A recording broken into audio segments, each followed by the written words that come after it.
The Emperor's New Clothes. Many years ago, there was an emperor so extremely fond of new clothes that he spent all his money on being well dressed. He cared nothing about reviewing his soldiers, going to the theater, or going for a ride in his carriage, except to show off his new clothes.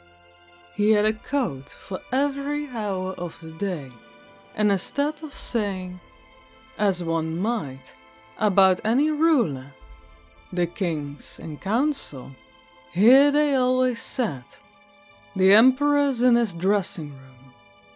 In the great city where he lived, life was always gay.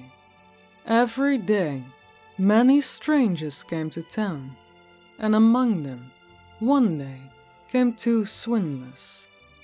They let it be known they were weavers, and they said they could weave the most magnificent fabrics imaginable. Not only were their color and patterns uncommonly fine, but clothes made out of the cloth had a wonderful way of becoming invisible to anyone who was unfit for his office, or who was unusually stupid. Those would be just the clothes for me, thought the emperor. If I wore them, I would be able to discover which men in my empire are unfit for their posts, and I could tell the wise men from the fools. Yes, I certainly must get some of the stuff woven for me right away. He paid the two swindlers a large sum of money to start work at once. They set up two looms and pretended to weave, though there was nothing on the looms. All the finest silk and the purest old thread, which they demanded, went into the traveling bags, while they worked the empty looms far into the night. I'd like to know how those weavers are getting on with the cloth, the emperor thought, but he felt slightly uncomfortable when he remembered that those who were unfit for the position would not be able to see the fabric. It couldn't have been that he doubted himself, yet he thought he'd rather send someone else to see how things were going. The whole town knew about the cloth's particular power, and all were impatient to find out how stupid their neighbors were. I'll send my honest old minister to the weavers, the emperor decided. He'll be the best one to tell me how the material looks, for he's a sensible man, and no one does his duty better. So the honest old minister went to the room where the two swindlers sat working away on the empty looms. Heaven help me, he thought as his eyes flew wide open. I can't see anything at all. But he did not say so. Both the swindlers begged him to be so kind as to come near to approve the excellent pattern, the beautiful colors. They pointed to the empty looms, and the poor minister stared as hard as he dared. He couldn't see a thing, because there was nothing to see. Heaven have mercy, he thought. Can it be that I'm a fool? I've never guessed it, and not a soul must know. I am unfit to be the minister. It will never do to let on that I can't see the cloth. Don't hesitate to tell us what you think of it, said one of the weavers. Oh, it's beautiful. It's enchanting. The old minister peered through his spectacles. Such a pattern, what colors! I'll be sure to tell the emperor how delighted I am with it. We're pleased to hear that, the swindlers said. They proceeded to name all the colors and to explain the intrigued pattern. The old minister paid the closest attention so that he could tell it all to the emperor, and so he did.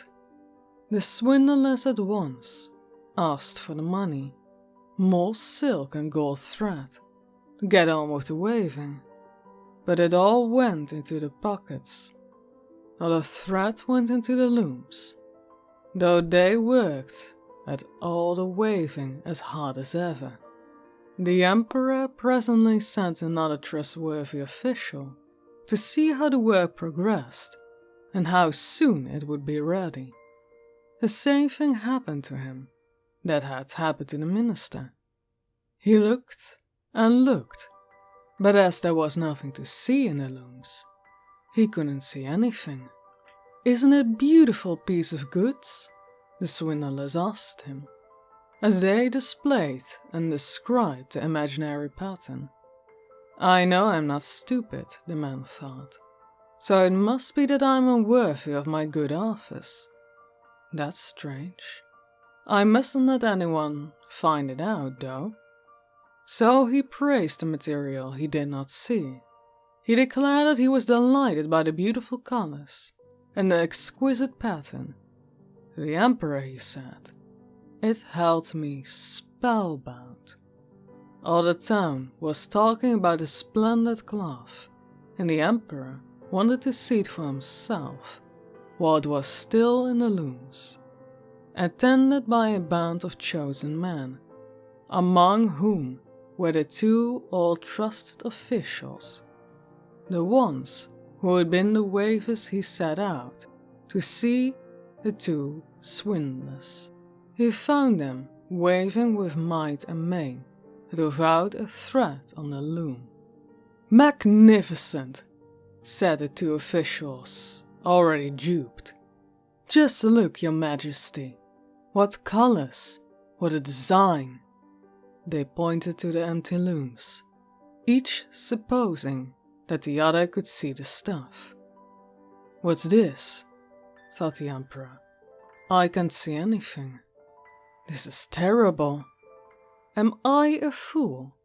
Am I unfit to be the emperor? What a thing to be happening to me of all people. Oh, it's very pretty," he said. "It has my highest approval." He had nodded abruptly at the empty loom. Nothing could make him say that he couldn't see anything. His whole retinue stared and stared. No one saw no more than another, but they all joined the emperor in exclaiming, "Oh, it's very pretty," and they advised him to wear the clothes made out of this wonderful cloth, especially for the great procession he was soon to lead. "Magnificent, excellent, unsurpassed," were the bandied from mouth to mouth, and everyone did his best to seem well pleased. The emperor gave each of the swindlers a cross to wear for his butthole, with the title Sir Waver. Before the procession, the swindlers sat up all night and burned more than 6 candles to show how busy they were finishing the emperor's new clothes. They pretended to take the cloth off the loom.